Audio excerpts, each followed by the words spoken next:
Oke, progres yang sekarang kita sudah dapetin sampai sini. Kita sudah menampilkan data post listnya, di mana data post list ini kita dapetin dari server MySQL, dan klien dari MySQL-nya sendiri kita gunakan project dari si ini XMySQL. Dan untuk project ini teman-teman barangkali ada yang baru gabung juga. Untuk project ini sebenarnya bisa teman-teman lihat juga di channel ID Stack di playlist bagaimana membuat REST API menggunakan Express. Jadi teman-teman bisa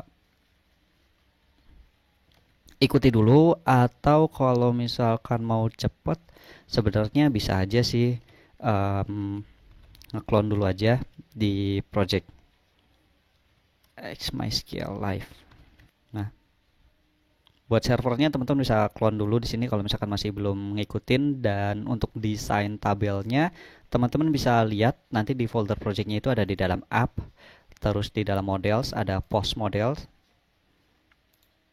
Nah, di sini ada field title, description, publish yang nantinya akan dibuat secara otomatis beserta dengan nama tabelnya gitu.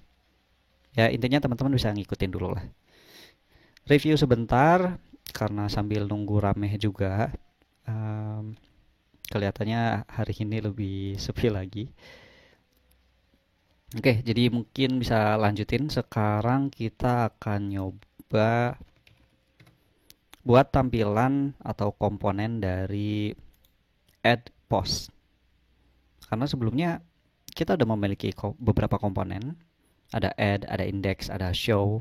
Dan yang baru kita pakai itu file dari index.view ini, dimana fungsinya untuk menampilkan seluruh data post.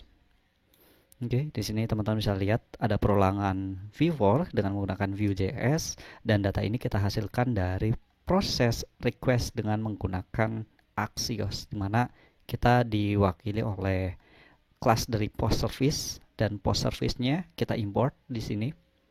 Oke, kita buat kayak gini. Kita buat method get all untuk merequest ke API endpoint slash post yang dimiliki oleh project server atau Express API-nya. Gitu. Dan sekarang kita coba untuk membuat proses atau memanfaatkan API endpoint untuk create post. Dan mungkin sebelum mulai kita akan coba aktifkan terlebih dahulu halaman dari add postnya. Harusnya di sini ada link lagi. Oke, mungkin kita bisa tambahkan saja dulu. Kita akan tambahkan di dalam komponen add view. Nah, di sini di dalam app view maksudnya. Lokasinya ada di dalam source. Oke, dan ini file view utama. Jadi di sini kita akan coba buat elemen link baru, dan URL-nya kita akan arahkan ke /add. Di mana /add ini kalau misalkan teman-teman buka lagi di file router.js, oke, bisa teman-teman lihat. /add ini akan mengarahkan kita ke komponen yang ada di dalam directory components /post/add. Ini nama komponennya yaitu add. Jadi komponen post add. Seperti itu. Kalau misalnya kita coba lihat, oke, title-nya masih post. Harusnya kita ubah juga jadi add atau create saja mungkin. Oke, create. Kita coba lihat lagi di dalam browser. Nah, di sini muncul create. Oh ya, kenapa di sini juga pada saat kita menambahkan suatu script atau melakukan perubahan script itu langsung berubah di dalam browser juga, karena secara otomatis di dalam terminal dia akan nge-compile juga. Nah, di sini dia otomatis nge-compile gitu pada saat terjadi perubahan file. Oke. Di sini kita sudah menambahkan link untuk mengarahkan ke komponen add. Jadi pada saat kita klik, oke, kita sudah masuk ke komponen add, tapi template-nya belum ada. Jadi kita akan coba isi dulu template dari komponen add ini.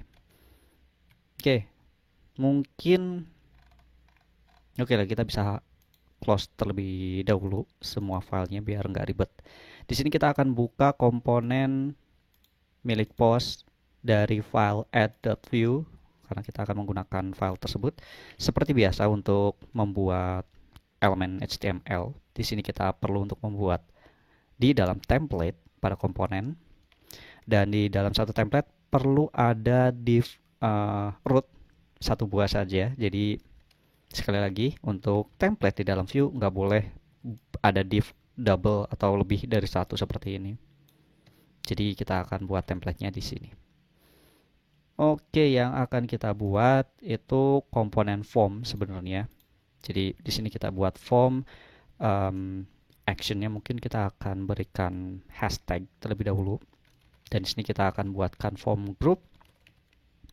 Untuk menambahkan label ini digunakan untuk inputan title dan input berupa teks, dan kelasnya form control.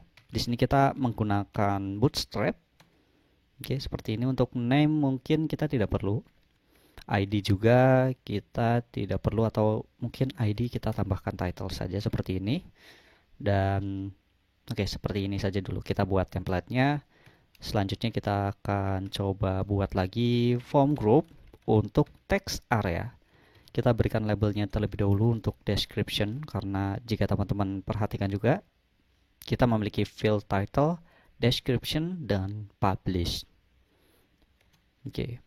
Jadi di sini kita coba tambahkan text area dengan kelasnya yaitu form control juga.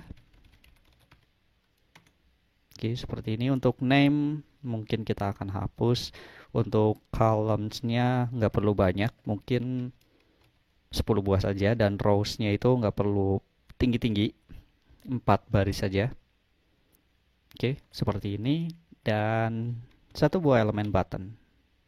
Mungkin kita berikan kelas btn success untuk memberikan efek warna hijau, dan untuk value atau title dari button itu sendiri kita tambahkan submit seperti ini saja. Oke.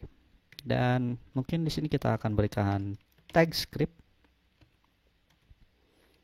Seperti ini saja dulu karena belum ada proses. Jadi intinya di dalam komponen add.view ini kita membuat template. Oke, di sini kita buat elemen form dan terdapat label beserta inputannya untuk text title, kemudian label description beserta text areanya. Kalau misalnya kita save, harusnya sih muncul di dalam browser. Coba kita save dan lihat di dalam browser. Nah, oke, di sini ada salah kelas. Untuk yang lainnya mungkin udah rapi ya. Tinggal buttonnya aja. Kenapa? Oh ya. Button sukses seperti ini. Kita kurang untuk menambahkan button dash. Nah, harusnya muncul warna hijau. Oke. Untuk templatenya sendiri sudah berhasil. Tinggal kita hidupkan fungsinya. Jadi pada saat kita coba klik submit, harusnya kita akan melakukan request ke dalam API endpoint milik web service kita. Dan metode ini akan kita buat juga di dalam post service. Oke, jadi di dalam post service, oke, di sini service, post service. Di sini kita akan buat metode baru. Untuk create-nya sendiri mungkin kita akan berikan nama apa ya? Create saja mungkin kayak gini. Create, dan karena untuk menggunakan metode ini kita memerlukan parameter atau argumen suatu data yang akan kita request ke dalam web service kita. Jadi di dalam metode ini kita perlu menambahkan parameter. Kita berikan parameter data saja, dan pada saat menjalankan maksudnya pada saat kita menjalankan method create ini, kita akan melakukan request HTTP, di mana HTTP ini sebenarnya mengarahkan ke file HTTP yang ada di dalam source juga, yang isinya yaitu implementasi Axios jika teman-teman ingat. Nah, di sini. Kita mengimplementasikan Axios, kemudian kita menentukan base URL dan ya beserta dengan opsi atau payload lainnya. Jadi di sini kita tinggal menggunakan variable HTTP, kemudian karena metodenya kita akan menggunakan POST untuk mengirimkan resource, dan untuk API endpoint-nya sendiri kita mengarahkan ke /post juga. Nah, di parameter kedua dari method POST kita arahkan parameter data. Begitu. Dan untuk /post-nya ini kalau misalkan teman-teman tanya dari mana sih? Ya dari API endpoint yang kita definisikan di sini, di app, di routes. Nah, teman-teman bisa lihat di sini ada post harusnya. Create new post. Oke. Kayak gini. Karena default prefixnya itu diawali dengan /API/post. Jadi ya di sini kita definisikan cuma slash saja, tapi sebenarnya kita akan menggunakan API/post ini. Untuk pembahasan ini ada di video pada saat membuat REST API menggunakan Express-nya di playlist sebelumnya, oke? Jadi intinya kita sudah membuat metode create ini, kemudian di sini kita memanfaatkan Axios untuk melakukan request ke dalam API endpoint tersebut dengan mengirimkan data beda pada saat kita cuman mengambil seluruh data saja. Di sini kita tidak memerlukan parameter apapun, tapi untuk membuat suatu data tentu saja kita perlu mengirimkan data apa yang akan disimpan. Seperti itu. Jadi selanjutnya setelah kita sudah membuat method create, kita akan kembali lagi ke komponen add dan mungkin kita akan menghidupkan atau menambahkan directive model untuk inputan title dan description agar datanya masuk ke method dari data yang ada dalam komponen tersebut. Oke, jadi gini. Sebelumnya kita akan import lagi post service-nya seperti yang kita lakukan di dalam komponen index. Import, kita akan berikan post service untuk aliasnya from. Filenya itu berada di service dan post service seperti ini. Oke, dan di sini kita akan berikan property name-nya terlebih dahulu. Post add. Oh iya, sorry. Add. Kemudian di sini kita tambahkan property data. Oke. Oh, typo. Oke, from seperti ini. Return, kita akan definisikan beberapa properti. Di sini kita akan buat object post. Oke. Yang pertama untuk ID kita berikan null. Kemudian title kita akan berikan string kosong saja. Dan apa lagi?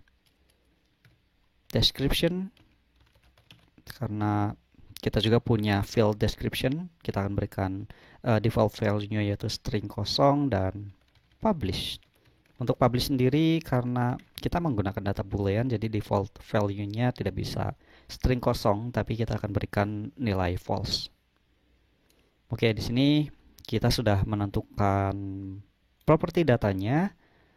Tinggal kita akan buat method untuk post data yang kita inputkan di sini. Tapi sebelum itu, kita perlu hidupkan dulu.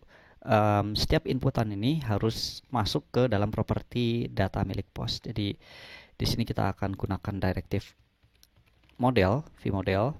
Kita akan arahkan pada properti post dan kita akan masukkan ke dalam title. Jadi untuk mengakses properti yang ada di dalam objek, kita akan tambahkan titik seperti ini dan tambahkan title. Begitu juga di dalam description, kita juga tambahkan tag vModel, atribut vModel maksudnya atau directive, dan kita masukkan ke dalam objek post untuk property description. Seperti ini. Jadi mudah sekali. Dan selanjutnya baru kita akan buat method untuk pada saat kita mengklik button submit ini, atau button di sini, maka kita akan mengirimkan data yang kita inputkan di dalam form. Oke. Kita akan buat property methodnya di sini, methods. Dan kita akan definisikan untuk post submitnya. Post submit di sini kita akan dapatkan data, yaitu data dari title. Kita dapatkan dari this post title. Oke, dia mengarahkan ke this post, kemudian title seperti ini. Kemudian kita juga akan dapatkan description, karena untuk ID kemudian untuk data publish akan secara otomatis nilainya yaitu false. Jadi kita perlu untuk mengirimkan title dan description-nya saja. Description seperti ini. Oke. Nah, data ini akan kita manfaatkan untuk parameter yang kita definisikan. Seperti itu. Jadi baru di sini kita coba buat atau panggil post service-nya, dan kita akan memanfaatkan metode create, di mana di sini kita perlu memberikan parameter data. Dan data ini kita dapatkan dari variable data di sini. Oke. Nah, bisa teman-teman lihat. Oke, sekarang kita tambahkan promise-nya. Jadi kalau misalkan hasilnya berhasil atau proses membuat postnya itu berhasil, di sini kita akan coba berikan data yang ada di dalam post ID. Kita akan dapatkan result data ID-nya. Dan selain itu juga agar kita bisa cek, mungkin kita akan lihat di dalam console log dari hasil result tersebut. Result ini akan menampilkan respon yang diberikan oleh web service pada saat berhasil membuat data baru. Dan jika gagal, di sini kita akan coba tampilkan pesan errornya juga yang kita dapatkan dari parameter error di sini. Seperti itu. Dan di sini kita akan tambahkan lagi, ketika semua proses ini berjalan, harusnya kita lakukan redirect, tapi nanti dulu karena kita akan coba melihat hasil dari data yang sudah dibuatnya terlebih dahulu. Oke. Nah, sekarang kita coba panggil method ini ke dalam button yang sudah kita buat sebelumnya, yaitu post submit. Jadi di dalam button ini kita akan coba berikan event on click, di mana di dalam Vue.js mudah sekali untuk memberikan event. Kita tambahkan add saja, kemudian kita berikan klik. Nah, pada saat kita melakukan proses klik pada button tersebut, maka kita akan menjalankan method post submit yang baru saja kita buat. Oke, seperti ini. Dan tentu saja di dalam form juga kita perlu mencegah proses submit dari default behavior milik formnya. Jadi kita tambahkan prevent seperti ini. Oke, jadi pada saat button ini pada saat form ini kita klik submit, maka tidak akan melakukan refresh page, karena di dalam HTML tentu saja dia akan melakukan proses reload page, dan kita akan cegah dengan menggunakan prevent behavior dari submit di sini. Dan pada saat buttonnya diklik, kita menjalankan metode yang sudah kita buat, yaitu post submit. Oke, kita coba save, dan mungkin kita bisa lihat terlebih dahulu di dalam browser. Kita coba sambil inspect element untuk melihat proses mengirimkan data di dalam sini. Oke. Teman-teman bisa melihat di sini untuk komponen post add memiliki data post, object post, kemudian ada description ID, publish, dan title sesuai yang kita berikan. Dan kita coba isikan di sini. Mungkin post data baru, dan di sini kita berikan nilai description baru. Nah, jika teman-teman lihat juga, karena kita menggunakan directive vModel, maka nilai yang kita inputkan di dalam field tersebut akan otomatis disimpan di dalam properti data juga. Bisa teman-teman lihat. Oke, nilainya langsung ada kan? Nah, sekarang kita coba klik button submit-nya. Kita coba submit.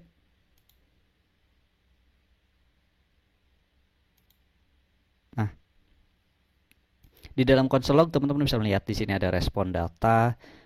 Oke. Kita memiliki ID 25, kemudian title-nya post baru, description beserta timestamp, statusnya 200 dan beberapa informasi lainnya yang artinya harusnya di dalam database sudah kita tambahkan juga. Jadi kita bisa coba lihat di dalam di dalam tabel post kita. Oke, cukup lama. Kita coba lihat.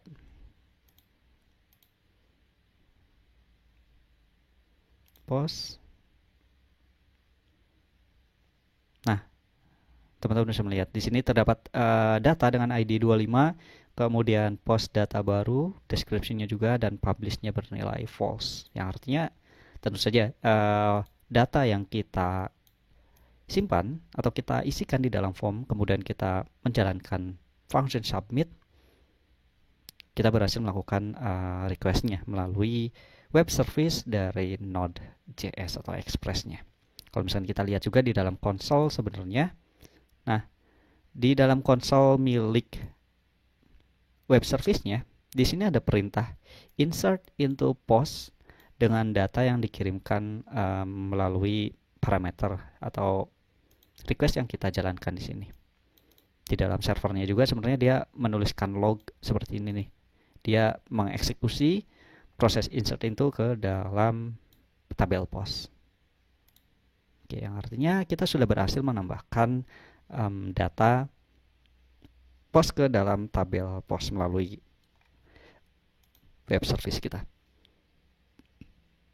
Mungkin kita tinggal rapihkan saja bagaimana pada saat berhasil klik submit, data ini harus kosong atau kita akan langsung kembali ke halaman indeksnya. Tapi yang jelas di sini kita sudah berhasil ya untuk menjalankan metodenya. Oke. Dan ID-nya pun di sini secara otomatis kita dapatkan juga nilainya 25. Karena di dalam komponen kita sudah mendeklarasikannya di sini. Kalau misalkan berhasil proses create-nya, maka kita akan meng-assign atau memberikan nilai ID dari result data ID-nya. Oke, mungkin sekarang kita bisa coba untuk mengarahkan ke halaman indeks dengan perintah this router push, dan kita arahkan pada name dari path kita. Name yang kita sudah deklarasikan sebenarnya post seperti ini. Oke. Name ini dari mana? Kalau misalkan teman-teman ingat lagi di dalam file router.js, nah, kita membuat suatu routes dengan name-nya yaitu post. Jadi pada saat kita berhasil menjalankan semua fungsi yang ada di sini, kita akan mengarahkan ke halaman post atau indeksnya. Atau mungkin sebenarnya kita masukkan di sini saja. Oke. Kalau misalkan gagal, maka kita akan tetap di halaman add-nya seperti itu. Oke, kita coba save dan mungkin kita bisa coba isikan data baru lagi di sini. Coba lagi. Oke, coba description dan kita coba submit. Nah, beda kan eventnya, pada saat kita klik submit, kita langsung kembali ke halaman index dan oke, datanya juga berhasil diinputkan. Seperti itu. Oke, jadi untuk proses create-nya sudah kita lakukan dengan mengaktifkan komponen add di sini. Oke. Oke, terima kasih sudah mengikuti dan jangan lupa untuk follow semua sosmed dari ID Stack-nya buat ya kita setiap ada live kita umumin dulu, kalau misalkan ramai ya kita bakal lanjut, kalau enggak ya bisa lain kali. Oke. Sampai jumpa.